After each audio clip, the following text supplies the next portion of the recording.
From the air, it looks almost simple.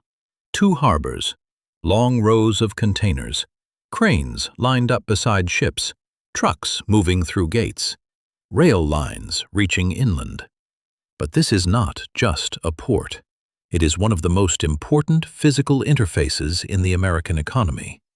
The Los Angeles and Long Beach port complex handles roughly 31% of U.S. containerized international waterborne trade.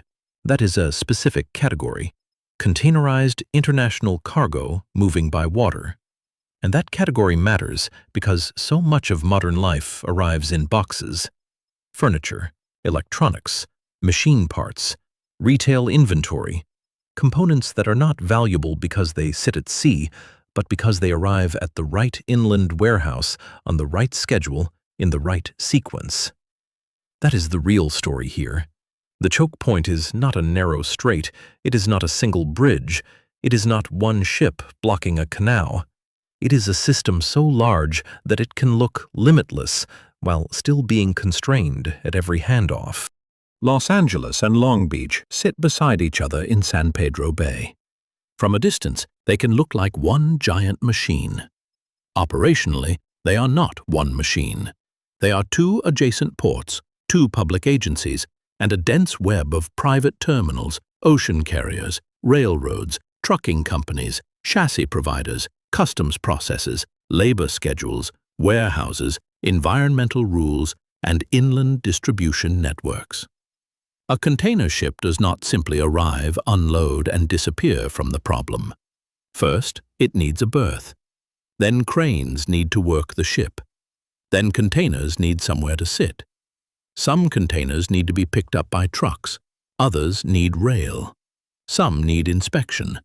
Some are waiting for paperwork. Some are empty boxes that need to move back into the system before they become a problem of their own. That is why port capacity is not just a question of how many cranes you can see from the air. Capacity is choreography. And choreography breaks down when one part of the system is ready and the next part is not. The dock is only the first transfer. Once a container leaves a vessel, it enters a chain of constraints. The crane has to lift it. Terminal equipment has to move it. The yard has to store it. A trucker has to arrive with the right chassis at the right gate inside the right appointment window. Or the container has to be loaded onto rail, moved through the port rail network, and sent toward inland yards. One reason this port complex matters is that containers do not stop at the coast. A large share moves inland by truck and rail, including through the Alameda Corridor, toward downtown Los Angeles rail yards and the national network. That corridor is important because the real destination is often not California. It may be Chicago, Dallas, Memphis, Kansas City, or an inland distribution center that only exists because the port can feed it. So when the port slows down, the problem does not stay at the waterline, it moves inland. And when the inland network slows down, the port can fill up from the inside. That is the part people miss. A port can be physically open, cranes can be moving, ships can be arriving, and the system can still be under pressure because boxes are not leaving fast enough. The LA and Long Beach complex is enormous, but enormous is not the same thing as infinite. A terminal yard has physical limits. Every container occupies space. Every row has to remain accessible. Every truck gate has a throughput ceiling. Every rail loading area has a schedule.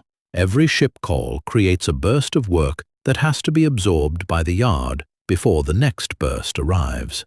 That means congestion can appear even when nothing is physically broken. It can appear because cargo arrives in waves. It can appear because containers dwell too long in the yard. It can appear because rail slots are tight, truck appointments are limited, empty containers are not repositioned fast enough, or inland warehouses are not ready to receive the cargo. The system is not just moving containers, it is clearing space for the next containers.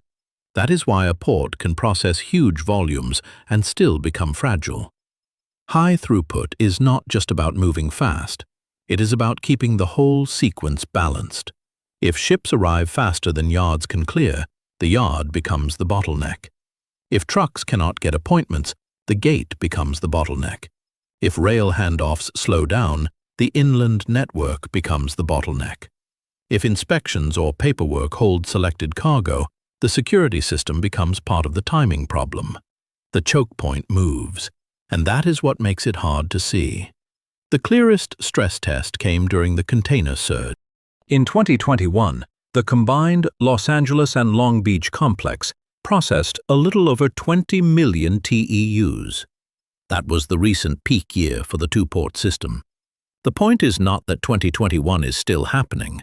The point is that 2021 revealed how this machine behaves under pressure. When demand rises faster than the system can clear space, the visible symptom is ships waiting offshore. But the deeper problem is not only ships. It is the timing of everything behind them. A container ship can carry thousands of boxes. When several large ships arrive close together, they create a wave of containers that has to pass through the cranes, the yard, trucks, rail, warehouses, and paperwork systems. If one part slows down, the wave backs up. During the surge, people saw vessels waiting and assumed the ocean was the bottleneck. But the ocean was only where the delay became visible. The real bottleneck was the chain of handoffs. That is why the lesson from 2021 is bigger than a pandemic-era backlog. It shows why a modern port complex can be both powerful and vulnerable at the same time.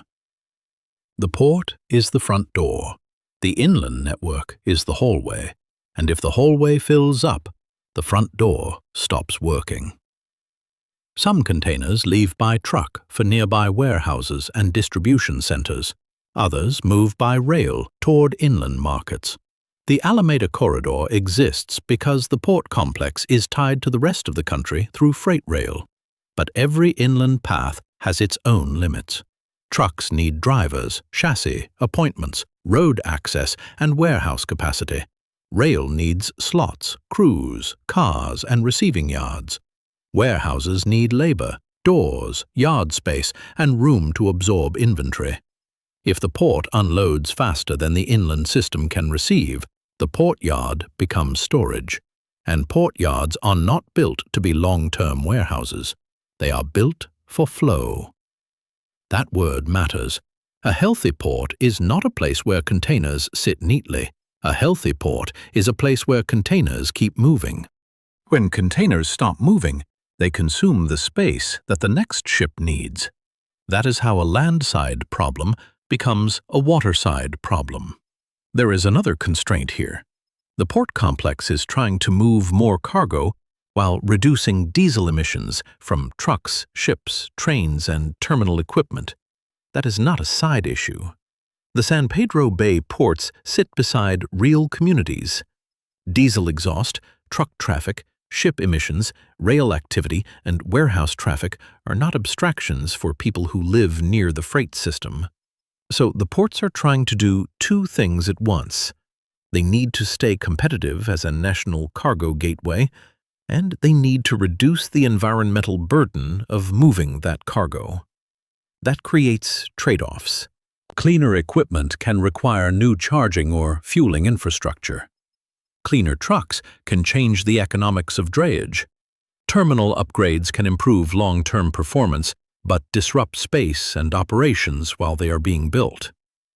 That does not turn environmental policy into the single explanation for congestion. It means capacity is not just a physical question. It is also a policy, investment, and timing question. The port cannot simply say, "Move more boxes forever," with no consequences around it. Automation is another pressure point. At modern container terminals, automation can mean different things.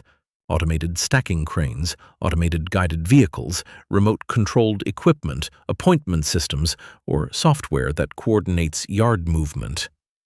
But automation is never just a machine question.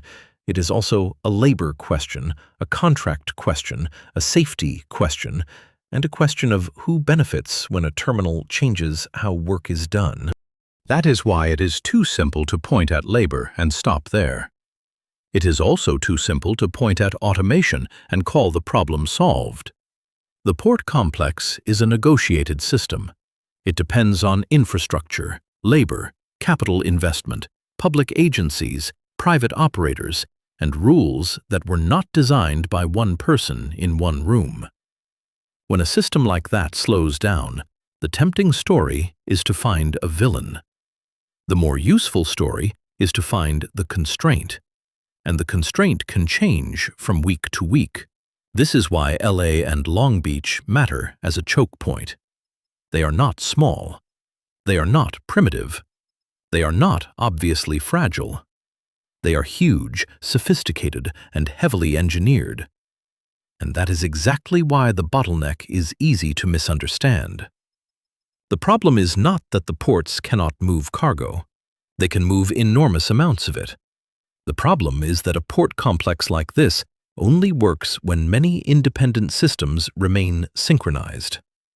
Ship arrivals have to match berth capacity. Crane productivity has to match yard space.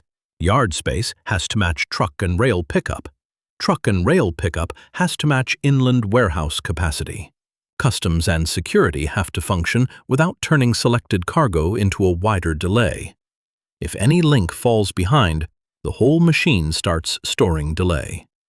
Sometimes that delay appears as ships at anchor. Sometimes it appears as containers sitting in a terminal yard. Sometimes it appears as a trucker waiting for an appointment. Sometimes it appears hundreds or thousands of miles away when inventory does not arrive where it was expected. The port is the place where the delay becomes visible, but the cause may be somewhere else in the chain. The usual image of a choke point is narrow water, Hormuz, Suez, Panama, a place where geography squeezes global trade into a corridor. But LA and Long Beach show a different kind of choke point. Here, the squeeze is not only the harbor entrance. It is land, labor, gates, rail, emissions rules, customs, private terminals, public agencies, warehouses, and timing. It is the fact that the American economy depends on a machine that has to keep moving even when every part of it is owned, governed, or operated by someone different. That is why two ports in Southern California can matter to a store shelf in the Midwest, a warehouse in Texas, a factory in Tennessee, or a household waiting for one replacement part. The system looks huge because it is huge. But the lesson is not that huge systems cannot fail. The lesson is that huge systems fail in specific places, and one of those places is the port complex America cannot afford to jam.